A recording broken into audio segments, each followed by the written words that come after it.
Participants for holding, all lines will be on listen only until the question and answer portion. I'd now like to turn the call over to Jeff Nelson. Thank you. You may begin. Thanks, Brian. Welcome to our weekly teleconference with Coach O'Brien. We'll start our questions today with Rich Garcella in Reading. Rich, go ahead. Thank you, Jeff. Bill, how did yesterday's practice and players' attitudes compare to the Monday immediately following the Ohio State game? We came out yesterday and had a really good practice. Had a really crisp practice. We need to keep it going today, but matter of fact, at the end of practice, I brought him up and I just told him that's what I appreciate about this football team, that they came back to work like that on a Monday. So I felt like it was good, and hopefully that can translate to today and try to win a Tuesday. Bob Flounders in Harrisburg. Yeah, Bill. I know Kyle Carter's been, ruled out for this week. Is there a chance, Bill, he could be out for the rest of the season, number one? And I was also wondering, could you just evaluate the play of Gary Gilliam? He's a tight end that you don't usually get asked about, and I think he does a lot of the dirty work for you. Kyle Carter will be out for the rest of the season. Gary Gilliam is really another guy. I probably say this so many times, you guys are sick of it, but he's another guy that's what Penn State is all about. He's a Pennsylvania guy. He's a really good student. He's been through a lot here, both personally and obviously as a team here. He's a tough kid. He's an improved player. He plays a significant role for us as a blocker, and then he plays a role for us in certain passing schemes that we ask him to run certain routes. So he's a great guy to coach, and really, he loves playing for Penn State. That's what I'd say about Gary Gilliam. Derek LaVarse in Wilkes-Barre. Bill, in all 14 losses, you've either been leading or tied at halftime. Have you seen some common issues in the second half of those games, or what needs to be better there? I don't know. We got to go probably. It's more of a discussion for after the season. We can do better things, coaching, I'm sure, and we just. I think we moved the ball in those games, but just haven't scored or maybe turned it over, something like that. So, in the off season, we're going to really dive into this thing and scout ourselves and see if we can improve. But over the next 2 weeks, we also need to make sure that we do a better job at coming out after halftime. Mark Wogenrich in Allentown.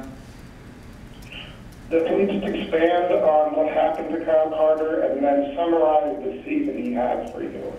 Yeah, Mark, I appreciate the question. I'm not going to get into the details of that yet. He's still just out of respect for him and his mom and stuff, so I don't want to get into that.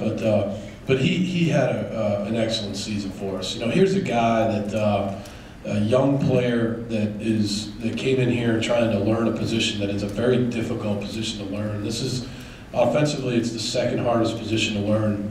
Behind quarterback, you're involved in the running game.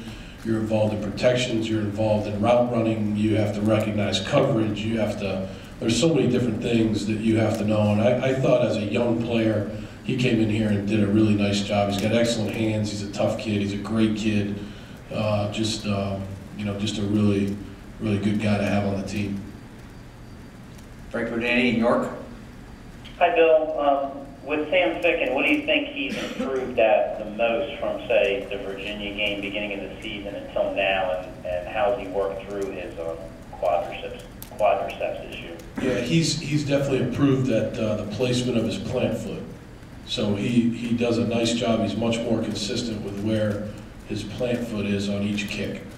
And that there's a lot of credit that you have to give to him because he's really worked at it.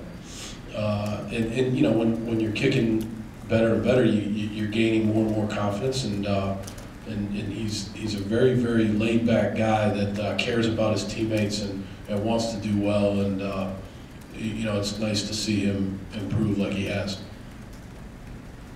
Joe Giuliano in Philadelphia. Yeah, hi Bill. In light of what Matt said on Saturday with regard to Penn State not getting any calls, do you like guys who speak their mind post-game like that, or do you feel a need to coach them or maybe caution them after a game against getting too upset? First of all, you know, we're moving on to Indiana here, so, you know, I really just want to try to focus on the Indiana game. Of course, we try to talk to our guys about just overall, really at the beginning of the season, and then weekly about, you know, making sure that they understand, you know, what their media obligations are and things like that. You know, at the end of the day, you know, it's a free country, and you know, Matt can say what he wants, and that's what he did. You know, he's an emotional kid, but look, it's time to move on to Indiana, and that's it. Mike Gross in Lancaster. Hi, Bill.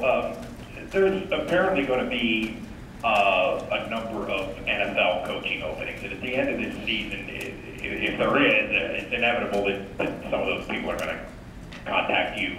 If they do, have you thought about how you're going to handle that? No, you know, I'm focused on Indiana. We're, you know, 6-4, trying to get to the 7th win, and just really want to do a great job coaching this team this week for the Indiana game. Donnie Collins in Scranton. Hey, Bill, Matt Lehman was a guy you hadn't played very much before the season, and I'm wondering what your first impressions of him were after you saw him back to the first few practices back in March. Was he someone who had a pretty good ability from the start, or did he kind of blossom into his current role as the season progressed? Can you give me that again? This is Charlie Brown's teacher again, sorry. Oh, I'm sorry about that. Yeah. I just asked about Matt Lehman. It seems like, what were your first impressions of him when you saw him back in the first few practices, and has he kind of blossomed into the role he's got now? Matt Lehman has, you know, here's a guy that is a run-on player that was at Shippensburg and came to Penn State. You can't say enough about, like, what a story here, you know. So he came in here, and again, learning that position is not easy. He's a big, tall guy. He's a tough guy. He catches the ball well. He runs well for his size. He runs well. And he's become a better and better route runner all year. And he's come up with some big catches for us in these games, and it's because of his hard work. And you know, those guys are coached well by John Strollo. John really cares about those kids, and he's done a nice job with that position, and you know, making sure those guys improve every week. Scott Brown, Pittsburgh. Hey, Bill, Deion Barnes was a guy that you talked a lot about even before the season, and just wondering if his play is sort of lived up to your expectations, and the second part of that, how much room does he still have to grow as a player? Deion Barnes is a very uniquely talented guy. He's a tall guy. He's got really good athleticism. He's tough. He's a great team player. He's a good teammate. You know, his future is you know, limitless. You know, he just needs to continue to work. Again, he's coached very well by Larry Johnson. He's fit very well into Ted Roof's schemes, and he really had a good. He's had a good season for us to this point. He's made a lot of big plays, and so hopefully he can continue playing that way this week. Okay, Brian, at this point we'll take questions here in the media room. I ask that you please raise your hand. We'll bring a microphone to you.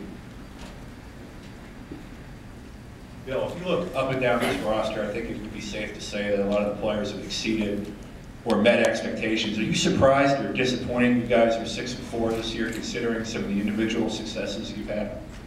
Yeah, of course, you know, we hate to lose. So, you know, and like I've always said, losing will never be accepted here at Penn State. And, you know, going back in those games, everybody wishes that we could have done a better job, coaching-wise, playing-wise. But, you know, we've moved on, and we're looking forward to playing our final 2 home games, starting with Indiana here, and just looking forward to, really, you know what? I'm looking forward to practice today. Can't wait to go out to practice today and tomorrow and Thursday and Friday, and then play in front of this home crowd on Saturday. So really looking forward to the Indiana game. Hey, Bill. The tight end position has really kind of evolved over the last 10 years in the NFL and college. And with your success with the Patriots and here with the tight ends, you've kind of been at the forefront of that. Can you talk about when you realized the tight ends could be such an important part of the offense you run? Yeah, that's a great question. When we, after the 2009 season in New England, we felt like we wanted to go in the direction of, on offense, of the tight end position. So we basically, started fresh with new tight ends. And so in that draft, that 2010 draft, we were fortunate enough to draft Rob Gronkowski and Aaron Hernandez. And I'll never forget the day that they came to New England for their rookie minicamp. We basically knew right away that, we had two uniquely talented guys, and we knew that they would be matchup problems for teams. And so what I learned there was, because of their size and their speed and their catching ability and their football instincts, that they really could be problems for a defense, especially on the inside of coverages. And then I learned that when you split them out wide, they're a little bit of a problem too, because they're going against corners sometimes that aren't as big as those guys are. Rob was 6'7" and Aaron was 6'4". So then coming here, I just have learned even more. I think that we've got a great group of tight ends here that are smart, tough. They can do both. They can block, they can run routes, they can catch.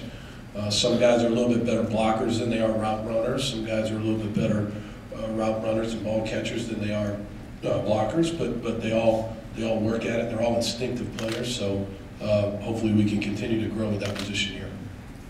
Bill, I believe you said earlier in the season that before the season begins, you evaluate all your players, you kind of project where they're going to be. I'm just kind of curious where Zach Swinick was in those preseason projections and just how much he's surpassed those so far. Yeah, he's definitely surpassed where he was. When we came out of spring practice, obviously we had a much different football team at the end after the blue-white game than we do as we sit here today.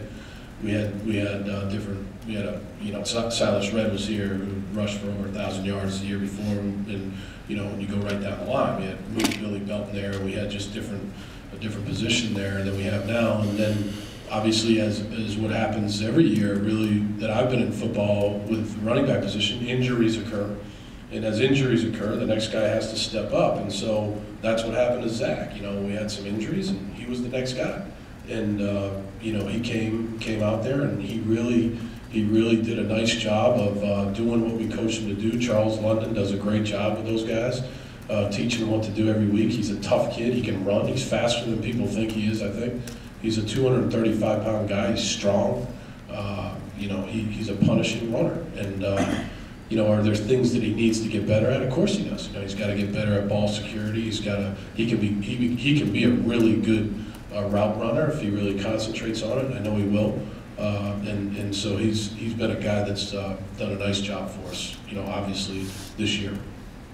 Bill, I know this was addressed briefly after the game at Nebraska. Some of this feeling that maybe people are against Penn State or out to get Penn State. Today, I'm not sure if you're aware of this, the NCAA apparel store stopped selling Penn State gear for a couple of hours. They called it a glitch. It obviously has your fan base up in arms a little bit. I'm just curious what you think. What would you tell your fans about this perceived notion that might be out there that people are against Penn State? I would tell our fans that nobody's against Penn State. No one is against Penn State. Penn State is a very special university. Penn State has a very, very unique athletic department with 31 sports, some great coaches. Penn State is a place where you can receive a world-renowned education and choose from over 100 different majors. Penn State has a football team this year that plays with extremely good effort, plays hard. Penn State has a senior class on this football team right here that, to me, will go down in the history of college football as one of the better senior classes of any college football team. So, look, at the end of the day, football is a sport played by guys that compete hard, and it's just a great team sport, and that's what it is. And nobody's against Penn State.